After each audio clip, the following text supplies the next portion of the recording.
30واں پارہ ہے سورۃ الطارق، پہلی آیت ہے۔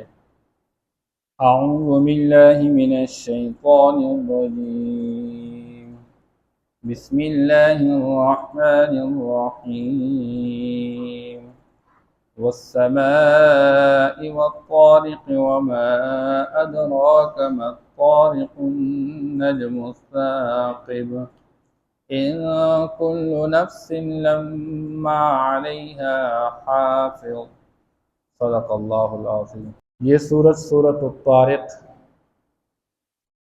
مکی سورت ہے، اور جس طرح ماقبل سورت کے اندر بیان کیا گیا کہ انسان دنیا کے اندر جو اعمال کرتا ہے، چاہے یہ ظالم بن کر ظلم اور بربریت کا راستہ اپناتا ہے اور ایمان والوں کے ساتھ ظالمانہ رویہ اختیار کرتا ہے، تو اس عمل کو محفوظ رکھا جاتا ہے، اور یہ عمل اس کو تباہی کی طرف لے کر جائے گا۔ اس کی وجہ سے دنیا میں بھی یہ تباہ ہوگا، عذاب میں مبتلا، اور آخرت میں بھی۔ جبکہ اس صورت میں بھی یہی بات سمجھائی جا رہی ہے کہ انسان کے تمام اعمال کو محفوظ کیا جاتا ہے، اور یہ اعمال انسان کو اس کے مطابق بدلہ دیا جائے گا۔ اس لیے اللہ جل شانہ یہ بات سمجھانے کے لیے اس صورت میں قسم اٹھاتے ہیں آسمان کی اور آسمان کے ساتھ رات کو آنے والے کی۔ اللہ فرماتے ہیں والسماء والطارق، اور قسم ہے آسمان کی اور رات کو آنے والے کی۔ اب آسمان تو واضح ہے، لیکن رات کو آنے والے کی وضاحت کیا ہے؟ اللہ خود فرماتے ہیں وما ادراک ما الطارق، اور آپ کو کیا علم کہ طارق رات کو آنے والا وہ کیا چیز ہے؟ اب وہ رات کو آنے والی کی وضاحت اللہ خود فرماتے ہیں النجم الثاقب، وہ چمکتا ہوا تارا ہے۔ ایک مفسر اور محدث اور فقیہ بھی وہ کہلاتے ہیں جن کا نام ہے سفیان ابن عیینہ رحمہ اللہ تعالی رحمۃ واسعہ۔ بہت بڑا عالم دین تھا، 8ویں صدی کا بندہ۔ ایک ہی وقت میں اللہ نے کئی صفات عطا فرمائی تھی۔ اگر وہ ایک طرف حدیث میں مہارت رکھتا ہے تو دوسری طرف تفسیر میں بھی مہارت رکھتا ہے، تو ساتھ فقہ میں بھی مہارت رکھتا ہے، اور حکمت اور دانائی اللہ نے عطا فرمائی تھی۔ ان کا ایک قول ہے کہ قرآن میں یہ وما ادراک آتا ہے، تو یہ لفظ دو طرح کا آتا ہے، ایک ہے وما ادراک اور دوسرا یہ ہے وما یدریک۔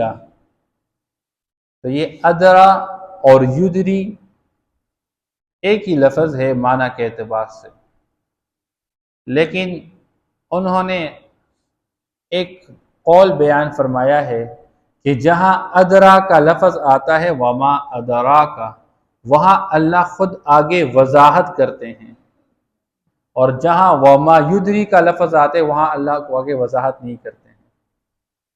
تو جہاں جہاں قرآن میں وما ادراک آیا ہے تو وہیں پہ وضاحت، لہذا یہاں پر آیا ہے وما ادراک ما الطارق، اور آپ کو کیا پتہ، آپ کو کیا خبر کہ وہ طارق کیا ہے؟ فرمایا النجم الثاقب، رات کو آنے والا تارا، اس کو طارق کہتے ہیں۔ تو چمکتا ہوا جو تارا ہوتا ہے جو رات کے اندھیرے میں آتا ہے، ان کل نفس لما علیہا حافظ، یہ قسم اللہ کس بات پہ اٹھاتے ہیں؟ فرمایا کہ ہر بندے پر ایک نگہبان مقرر ہے، وہ اس کے اعمال کی حفاظت کرتا ہے۔ اللہ ایک بات سمجھانا چاہتے ہیں، اے دنیا کے انسان، تو قیامت کا انکار کرتا ہے، قیامت کا انکار مت کر، کیونکہ قیامت کا دن وہ انسان کو اعمال کے بدلے کے لیے ہے، اچھے عمل کرنے والے کے لیے اچھا بدلہ، برے عمل کرنے والوں کے لیے برا بدلہ۔ لہذا تمہارے اعمال سارے محفوظ کیے جاتے ہیں، لیکن آج تمہیں اپنے اعمال نظر نہیں آ رہے ہوتے ہیں جو اللہ کے ہاں ریکارڈ کیے جا رہے ہیں، محفوظ کیے جا رہے ہیں۔ تو اللہ تارے کی قسم کھا کے سمجھانا چاہتے ہیں، جس طرح تارا دن کو بھی موجود رہتا ہے لیکن سورج کی روشنی میں تارا نظر نہیں آ رہا، جب ہی سورج غروب ہونے لگ جاتا ہے تو اندھیرے کی وجہ سے تارے چمکتے ہوئے نظر آنے لگ جاتے ہیں۔ اس کا مطلب یہ نہیں کہ تارے ہوتے نہیں، دن کو بھی تارے ہوتے ہیں، لیکن رات کو روشنی کے غائب ہونے سے وہ نظر آنے لگ جاتے ہیں۔ اسی طرح انسان کے تمام اعمال، اس کے عقائد، اس کے اخلاق، اس کا کردار، اس کا گفتار، اقوال، افعال، یہ سب کچھ انسان کا دیکھنا، سننا، بولنا، یہ سب محفوظ کیے جا رہے ہیں، لیکن آج انسان اس کو سمجھ نہیں رہا ہے، اپنی آنکھوں سے اس کو دیکھ نہیں پا رہا۔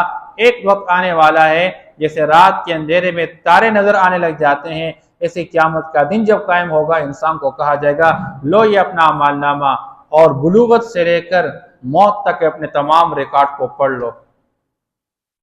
پھر اس میں سارے اعمال لکھے ہوئے ہوں گے، سب کچھ محفوظ ہوگا، اور اس کے لیے اللہ نے ایک محافظ فرشتے مقرر کیے ہوئے ہیں، کرامن کاتبین یعلمون ما تفعلون۔ اللہ نے فرشتے متعین کیے ہوئے انسان کے ساتھ، وہ معزز فرشتے لکھنے والے ہیں۔ انسان کے تمام اعمال کی بھی حفاظت کی جاتی ہے، انسان کے جسم کی بھی حفاظت کی جاتی ہے، فرشتے اللہ نے متعین کیے۔ کچھ فرشتے انسان کی جسم کی حفاظت کے لیے اور کچھ انسان کے اعمال کی حفاظت کے لیے۔ اس سے کتاب الابرار اور کتاب الفجار، یہ دو اعمال نامے ہیں، نیک لوگوں کے اعمال نامے اور برے لوگوں کے اعمال نامے۔ تو اے دنیا کا انسان، تو آخرت کا انکار مت کر۔ فَلْيَنظُرِ الْإِنسَانُ مِمَّا خُلِقَ، اللہ سمجھانا چاہتے ہیں اے انسان، تمہاری پیدائش اس بات پر دلیل ہے کہ قیامت قائم ہوگی۔ انسان یہ سمجھ رہا ہے کہ مر جاؤں گا، مٹی ہو جاؤں گا، مجھے کون دوبارہ زندہ کرے گا، قیامت کیسے قائم ہوگی؟ اللہ فرماتے ہیں تو اپنی ابتدا پر سوچ، تمہیں خود بات سمجھ میں آ جائے گی کہ تمہارا ابتداءً کوئی نام و نشان نہیں تھا، اللہ نے تمہیں آدم سے وجود میں لایا، ایک باریک قطرے سے اللہ نے تمہیں بنایا۔ انسان کو غور کرنا چاہیے، مما خلق، کس چیز سے یہ انسان بنایا گیا؟ خلق من ماء دافق، انسان ایک اچھلنے والے پانی سے پیدا کیا گیا ہے، جہاں اس کو ماء مہین کہا گیا ہے۔ حقیر پانی سے انسان کی تخلیق کی، تو جیسے ایک پانی کے قطرے سے اللہ نے انسان کی ہڈیاں اور گوشت بنا کے اور اس کے جسم کے سارے اعضاء بنا کے اس کو چلنے والا، پھرنے والا، دیکھنے والا، سننے والا بنایا، وہی اللہ اس کو مٹی کے اندر ریزہ ریزہ ہو جانے کے بعد دوبارہ اٹھائے گا، زندہ کرے گا۔ اللہ کے لیے کیا مشکل ہے؟ یخرج من بین الصلب والترائب، وہ پانی جو انسان کے سینے اور پشت کے درمیان سے نکلتا ہے۔ الصلب یہ پشت کو کہا جاتا ہے، الترائب یہ سینہ۔ اس سے بعض حضرات کی رائے تو یہ ہے کہ یہ جو پشت ہے یہ والد کا پشت اور والدہ کا سینہ، اس سے یہ پانی نکلتا ہے۔ لیکن جو اطباء کے اقوال ہیں وہ یہ کہ انسان کے جو اعصاب ہے، اس میں جو بنیادی کردار ہے وہ سینے اور پشت کے درمیان کے محل کا ہے۔ انسان جب کھانا کھاتا ہے، اس کا خوراک جب ہضم ہوتا ہے تو چوتھے مرحلے میں جب یہ پہنچ جاتا ہے، اس کے اندر کریشن، اللہ جل شانہ یہ صفت پیدا فرماتے، اس کے اندر تخلیقی مادہ پیدا ہو جاتا ہے، اور اس سے اللہ پاک کے آگے انسان کو وجود عطا فرماتے ہیں۔ اس لیے فرمایا وہ پانی جو انسان کے پشت اور سینے کے درمیان سے نکلتا ہے، اس چلتے ہوئے پانی سے اللہ نے انسان کو بنایا۔ انہو علی رجعہ لقادر، یقیناً وہ اللہ اس انسان کو موت کے بعد دوبارہ زندہ کرنے پر، لوٹانے پر قادر ہے، قدرت رکھنے والا ہے۔ یوم تبلی السرائر، جس دن تمام راز کھول دیے جائیں گے۔ عبداللہ ابن عمر رضی اللہ تعالیٰ عنہ فرماتے ہیں کہ انسان کے تمام راز کھول دیے جائیں کا مطلب کیا ہے کہ انسان کے سارے اعمال سامنے آ جائیں گے۔ کچھ راز ایسے کہ وہ انسان سن کے خوش ہو جائے گا، دیکھ کے خوش ہو جائے گا، اور کچھ راز کی باتیں وہ ہوں گی جس کو سن کر بندہ بے چین اور پریشان ہوگا اور پچھتاتا ہوگا۔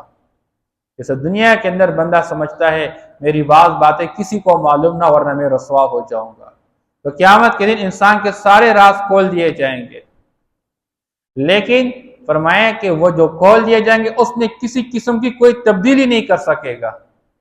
یہ دنیا کے اندر تو بندہ تحریر کو بدل سکتا ہے، بندے کے خلاف کوئی تحریر آ جائے، تقریر آ جائے، آج دنیا والے اس میں کٹنگ کر کے اس میں تبدیلی کر لیتے ہیں، اور جو معیوب چیزیں ہیں تحریر سے تقریر سے وہ چھپا لیتے ہیں، لیکن قیامت کے دن جب اعمال نامہ کھول دیا جائے گا اور تمام راز ظاہر کیے جائیں گے، اس میں کسی قسم کی کوئی بندہ تبدیلی نہیں کر سکے گا۔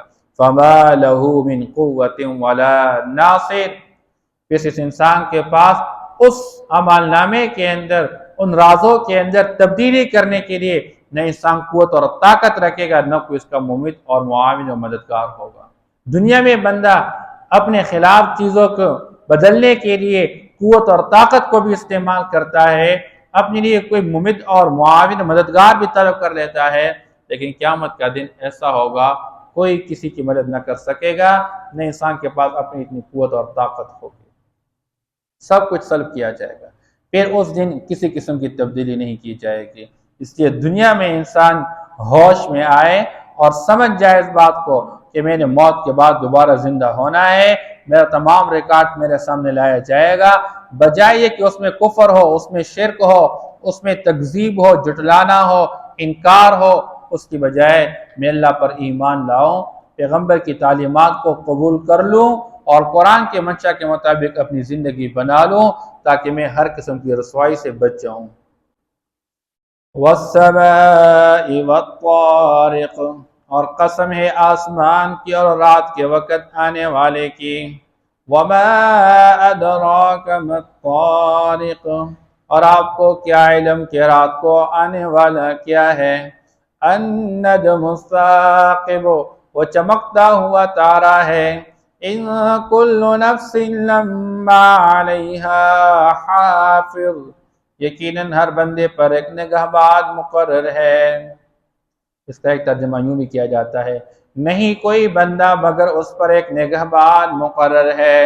فَلْيَنظُرِ الْإِنسَانُ مِمَّا خُلِقَ، بس انسان کو غور کرنا چاہیے کہ کس چیز سے یہ پیدا کیا گیا۔ خُلِقَ مِن مَاءٍ دَافِقٍ، یہ انسان اچھلنے والے پانی سے پیدا کیا گیا ہے۔ یخرج من بین الصلب والترائب، وہ پانی جو کہ پشت اور سینے کے درمیان سے نکلتا ہے۔ انہ علی رجعہ لقادر، یقیناً وہ اللہ اس انسان کو دوبارہ لوٹانے پر قدرت رکھنے والا ہے۔ یوم تبلی السرائر، جس دن تمام راز کھول دیے جائیں گے۔ فما له من قوت ولا ناصر، پس انسان کے پاس نہ کوئی قوت ہوگی نہ کوئی اس کا مددگار ہوگا۔